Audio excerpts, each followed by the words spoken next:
Hello. My wife had an affair with someone from work. I stayed quiet until she wrapped up her gala speech, then publicly exposed it and gave her divorce papers on stage. My name is Matthew.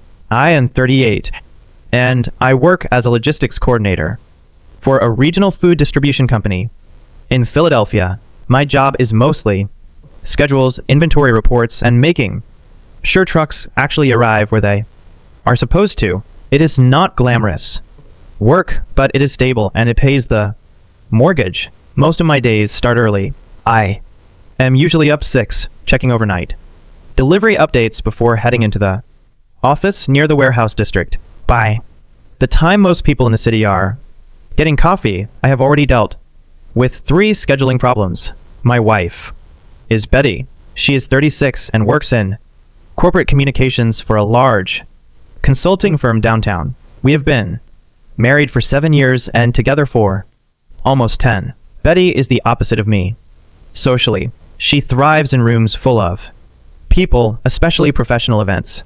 Her job involves managing public messaging for executives, organizing media appearances, and running high-profile company events. About 2 years ago, we bought a row house in South Philadelphia. The mortgage is manageable and the commute works for both of us. For a long time, the arrangement felt balanced. My life was predictable and operational. Hers was built around networking, presentations, and visibility. Betty has always had a sharp personality. Confident is the polite way to describe it. Blunt is probably more accurate.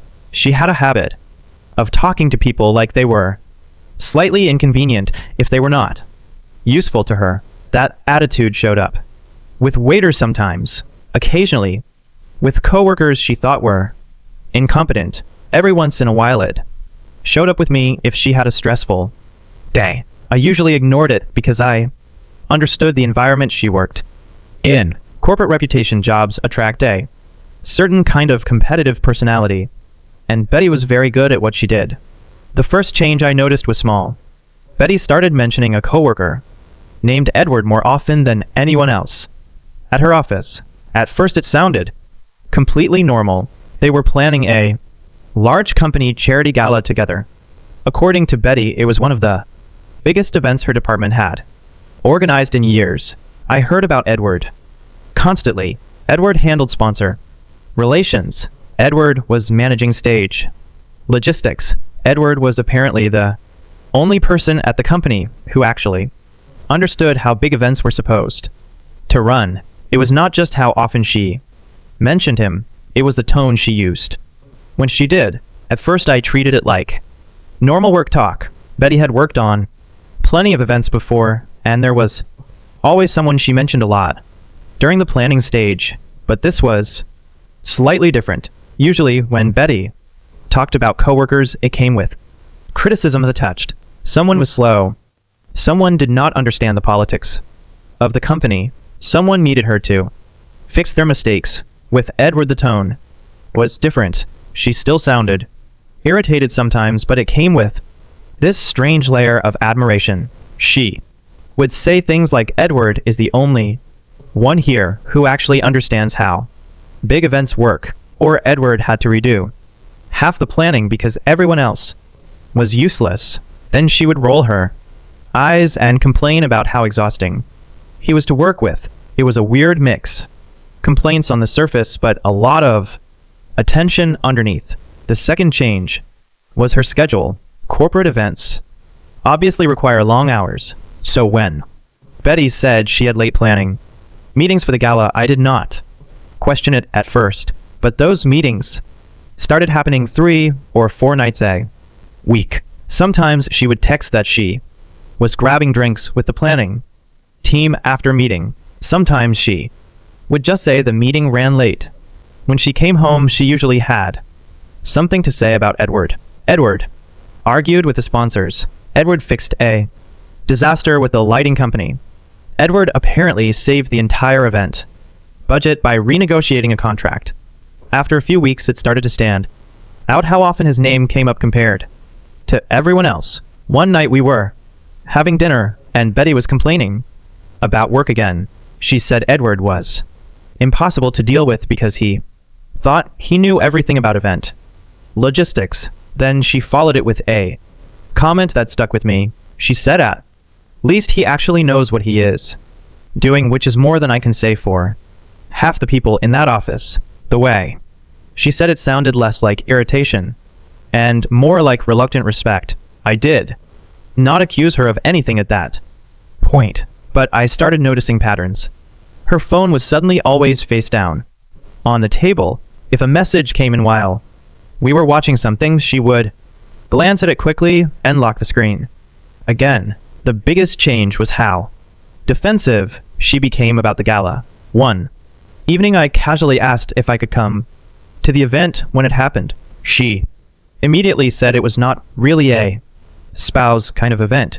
That answer did not make much sense because every other corporate gala she had worked on before allowed guests, and she knew I had attended one of them a few years earlier. That was the moment something in the back of my mind started paying much closer attention. After that conversation, I stopped treating the situation casually. I did not confront Betty. I did not accuse her of anything. At that point, all I had were small inconsistencies and a lot of mentions of one coworker, but I did start observing things more carefully. One detail that stood out was how protective she suddenly became about her phone. Betty had never been secretive with it before. We were not the kind of couple that checked each other's devices, but she had never acted like it contained classified information either. Now it barely left her hand. If she walked into the kitchen, the phone went with her. If she stepped into the bathroom, the phone went with her. When she left it on the table, it was always screened down. Another pattern showed up with her mood. Betty had always been blunt, but recently she had become noticeably more irritable with me over small things. One night I asked a simple question about the gala timeline because she had been talking about it for weeks. She snapped and said, "If you had any idea how much work goes into events like this, you would not keep asking basic questions." That kind of response was new. Normally, she liked explaining her projects because it made her feel important. The strangest moment happened about 2 weeks before the event. I got home from work earlier than usual because a shipment had been canceled. When I walked into the house, Betty was sitting on the couch texting. She looked up and immediately locked the screen. Then she said, "You're home early," in a tone that sounded more surprised than pleased. I shrugged and told her about the canceled delivery. She relaxed after that, but the reaction stuck in my head. Later that evening, she mentioned Edward again. Apparently, they had spent most of the day finalizing sponsor seating and reviewing the stage schedule for the gala. Then she casually mentioned they were probably going to grab drinks after work the next night to go over final details. That was when I decided to test something simple. I asked if I could stop by the bar for a drink with them, since it was close to my office. Betty immediately shut that down. She said it would be awkward because it was a work discussion and Edward was very focused about keeping the team professional. That explanation felt backwards because the way she usually described Edward was anything but formal. At that point, I still did not have proof of anything, but the situation was starting to feel less like coincidence and more like a pattern. I did not go looking for proof right away, at least not in the dramatic sense people imagine. There was no secret phone unlocking or digging through private accounts.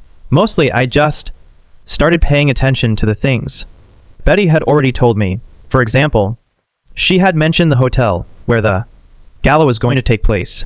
It was a large venue near Center City that hosted a lot of corporate events. About 10 days before the event, Betty texted me during the afternoon and said she would be working late again. She said the final stage walkthrough was running longer than expected and the planning team was probably going out for drinks afterward. That message was almost identical to the one she had sent several times already.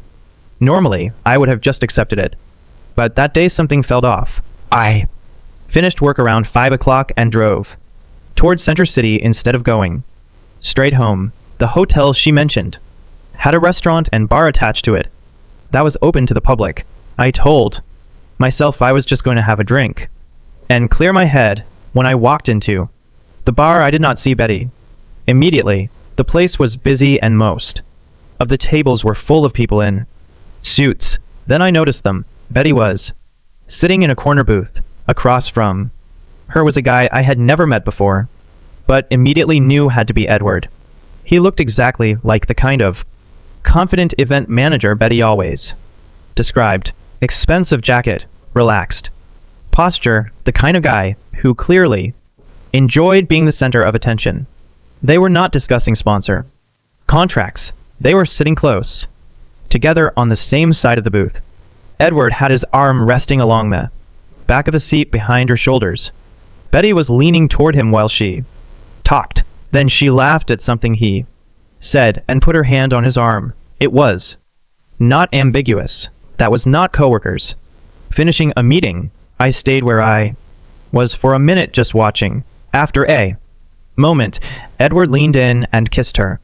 Not a quick mistake kind of kiss, the kind that people do when they're already comfortable doing it. That was the exact moment the situation became very simple. In my mind, there was no confusion left. My wife was having an affair. The strange thing is I did not feel explosive anger the way people expect. What I felt instead was clarity. Once you see something like that with your own eyes, the mental debate disappears. I finished my drink, walked out of the bar and drove home. And on the way home, I started thinking about the gala. After seeing Betty and Edward together, the situation stopped being a mystery. I knew exactly what I had seen in that bar. The next step was deciding what I was going to do about it. For the first evening, I did nothing. I went home, made dinner, and acted completely normal. When Betty walked through the door, a couple hours later, she talked about the gala planning like she always did. According to her, the entire week had been chaotic because the event was only days away.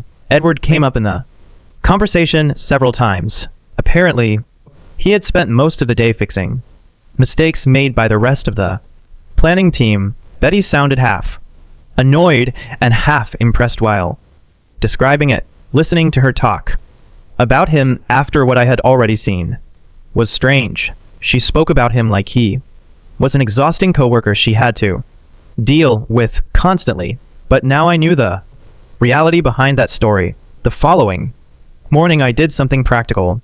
During my lunch break at work, I stepped outside the warehouse office and called a divorce attorney. I did not make the call impulsively. I had already thought about it for nearly 12 hours at that point, and the logic was simple. If my wife was having an affair, the smartest move was to handle the legal side before anything became messy. The attorney I reached specialized in family law here in Philadelphia. I explained the situation briefly and asked what the first steps usually looked like. He asked a few direct questions. Did we own property together? Did we have children? How long have we been married? The answers were straightforward. We owned a row house in South Philadelphia, and we had been married 7 years. No kids. The lawyer explained that Pennsylvania is technically a no-fault divorce state, which meant the affair itself would not dramatically change the legal process. But he also said something useful. He told me that if I was certain about ending the marriage, it was often better to prepare the paperwork before confronting the other person. That way, the process started immediately instead of turning into weeks of arguments. By the end of that call, I had scheduled an in-person meeting for Thursday afternoon. The gala Betty had been obsessing over was scheduled for Saturday night. At that point, I already knew exactly where I was going to be. That evening, on Thursday afternoon, I met the divorce lawyer in his office near Market Street. The meeting itself was straightforward and surprisingly calm. I explained the situation clearly. Married 7 years, joint house, no children, evidence of an affair, but no dramatic confrontation yet. He told me something I already suspected. In Pennsylvania, the affair itself would not create some dramatic legal advantage. The court would mostly care about dividing property fairly and finalizing the separation. What mattered more was timing and preparation. We went through the paperwork together. Financial disclosures, property details, and the initial divorce filing. The lawyer asked me one practical question. Near the end of the meeting, he asked when I planned to tell my wife. I told him about the gala on Saturday night. I explained that Betty had spent months organizing it and that she would be giving the closing speech in front of executives, donors, and media. He paused for a second when I said that. Then he asked if I was planning some kind of public confrontation. I told him I was not interested in screaming or causing a scene. What I wanted was something very simple. Clarity. The lawyer nodded and told me that legally I could serve divorce papers whenever I wanted. There was no rule about it needing to happen privately. By the end of the meeting, he prepared the initial divorce documents. I left his office with the papers in a sealed envelope. Friday evening at home was completely normal. Betty was in full event mode. She spent most of the night reviewing schedules on her laptop and texting members of the planning team. Edward's name came up again. Apparently, he was coordinating the stage timing and handling last-minute sponsor requests. Betty sounded impressed by how much control he had over the event logistics. At one point, she even said something that made the entire situation feel absurd. She said Edward was the only person she trusted to keep things from falling apart. I listened and nodded. Saturday afternoon, Betty left the house early to go to the venue. She looked excited, confident, completely focused on the event she had been planning for months. About an hour later, I got dressed, picked up the envelope from the kitchen counter, and drove into Center City. The ballroom was already filling with guests when I arrived, and it did not take long to spot Betty near the stage. Edward was standing right beside her. Seeing them together in the ballroom confirmed something I had already accepted earlier that week.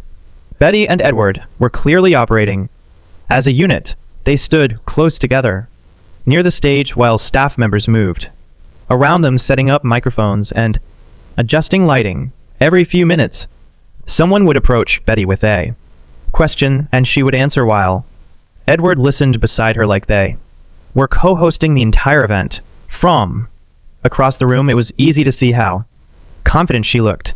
Betty thrived in environments like that. Formal events, professional attention, rooms where people treated her like someone important. Edward looked comfortable there too. He had the relaxed posture of someone who believed he belonged exactly where he was standing. I kept my distance and found a table near the back of the ballroom. The gala itself ran exactly the way Betty had described it. During the previous weeks, sponsors gave short remarks. The charity director spoke about the programs being funded. Waiters moved between tables with trays of drinks while people in suits made polite conversation. At one point, I saw Betty and Edward leave the main floor together and disappear into a hallway near the stage. They came back about 10 minutes later laughing about something most of the guests probably saw too. Coworkers managing an event. I saw something different. Around 9:30, the formal program started moving toward the closing section. A company executive spoke about the fundraising total and thanked the sponsors who had supported the event. Then he introduced Betty. He described her as the driving force behind the entire gala and praised her leadership in organizing the night. People in the room applauded as she walked onto the stage. Betty looked exactly the way she always wanted to look in public settings. Confident, polished, completely in control. Edward stood near the side of the stage, watching her with a satisfied expression. Betty stepped up to the microphone and began the speech I had already heard pieces of at home. She talked about teamwork. She talked about the generosity of the donors. She talked about how proud she was of the people who helped make the event possible. I waited quietly at my table while she finished because I had already decided that I was not interrupting her speech. I was going to let Betty have her moment first, and when the applause started, that was when I stood up. The applause lasted longer than I expected. Betty stood on the stage, smiling while the room clapped. She looked proud of herself, and honestly, from a distance, the event did look successful. The ballroom was full. The donors seemed happy, and the executives were clearly pleased with how the evening had gone. Edward was standing near the side of the stage, watching her like he was just as proud. When the applause started to settle, Betty stepped slightly away from the microphone like the program was finished. That was when I started walking toward the stage. No one really paid attention at first. A few people were still clapping and others were already standing up from their tables. By the time I reached the front of the room, Betty noticed me. Her expression shifted immediately. First confusion, then irritation, then something closer to alarm. She clearly had not expected to see me there. I stepped onto the stage calmly. One of the event staff members looked like they were about to stop me, but Betty raised a hand, slightly like she recognized me. Into the microphone, she said something like, "This is my husband Matthew." The audience responded with polite scattered applause. Most people probably assumed this was some kind of planned moment. I took the microphone from the stand. I kept my voice calm because I was not interested in yelling or making a dramatic scene. I simply said that I wanted to congratulate Betty on organizing such a successful event. That part was genuine. Then I said there was one more thing I needed to do tonight. The room went quiet very quickly. I turned slightly toward Edward and said his name. That got everyone's attention. I explained that earlier that week I had stopped by the hotel bar and happened to see my wife and Edward spending time together, not as coworkers, as a couple. You could feel the shift in the room immediately. People stopped moving. Conversations died mid-sentence. Betty tried to interrupt me, but I kept talking. I said that since the two of them had already decided to start their relationship, it only seemed fair that the final step happened tonight as well. Then I pulled the envelope out of my jacket and placed the divorce papers on the podium in front of her. For a few seconds after I put the envelope on the podium, the entire room stayed completely silent. Betty stared at the papers like her brain needed time to process what had just happened. Her face had gone pale in a way I had never seen before. Edward looked like someone had just turned the lights on in a room he thought was private. A couple of people in the front rows started whispering to each other. Someone near the back actually let out a quiet laugh before quickly stopping. Betty finally leaned toward the microphone again. She said, "Matthew, what the hell are you doing?" Her voice was sharp and angry, but underneath it there was panic. I did not raise my voice. I just answered normally. I said I was finishing a conversation that she had already started earlier in the week. Then I said, "I saw the two of you in the hotel bar on Tuesday." That part landed hard. Betty glanced toward Edward for half a second. It was a quick look, but it said everything about how unprepared they were for this situation. She immediately switched tactics. She told the room there was some kind of misunderstanding and that I was being dramatic. The problem with that explanation was simple. I calmly described exactly what I saw. The corner booth, the two of them sitting on the same side, the kiss. At that point, several people in the audience were openly watching Edward. Instead of Betty, he had not said a single word. He just stood there near the stage, looking like he wished the floor would open under his feet. Betty tried to grab the envelope from the podium, but I slid it slightly toward her. I told her the papers were already prepared by a lawyer and that she would be hearing from him on Monday. Then I said something that was honestly the only reason I had waited for the speech to finish. I told her she clearly valued this event and the people in this room. So I figured it was the appropriate place to be honest about what was actually happening. The room had that strange quiet you get when a professional environment suddenly turns personal. I stepped away from the microphone. Before leaving the stage, I said one last thing. I told Betty she was free to keep working with Edward as much as she wanted, just not as my wife anymore. After I stepped off the stage, I did not stay to watch the aftermath. There was no point. People were already whispering to each other, and several guests were looking back and forth between Betty and Edward like they had just witnessed something they would be talking about for weeks. I walked straight through the ballroom and out into the hotel lobby. About 30 seconds after I reached the front entrance, my phone started vibrating. Betty. I watched the screen ring for a moment and then declined to call. A second later, she called again, then again. By the time I reached my car, there were already 3 missed calls and 2 messages waiting. I did not open them. Instead, I sat in the driver's seat for a minute and finished the last step of the process.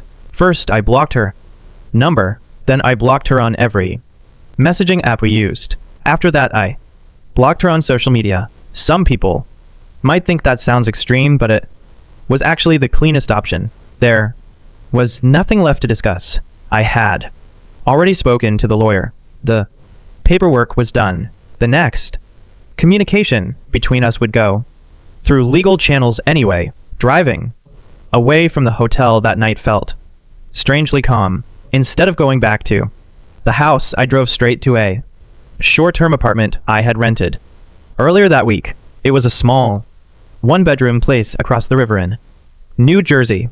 Nothing fancy, but quiet and fully furnished. I had arranged it after meeting with the lawyer because I knew things would get complicated once Betty realized the marriage was actually ending. Having my own place removed that entire argument. The apartment was simple: a couch, a bed, a small kitchen, and a view of the parking lot, but it was peaceful, which was exactly what I needed. On Monday, my lawyer officially filed the paperwork. From that point forward, everything moved through him. I never had another direct conversation with Betty after that night. From what I heard through mutual acquaintances, the gala became memorable for reasons that had nothing to do with fundraising. Edward apparently transferred to a different office a couple months later. Betty stayed with the company for a while, but the situation at work became uncomfortable enough that she eventually left too. As for me, life became quieter again, which honestly was exactly what I wanted from the beginning. Bye-bye.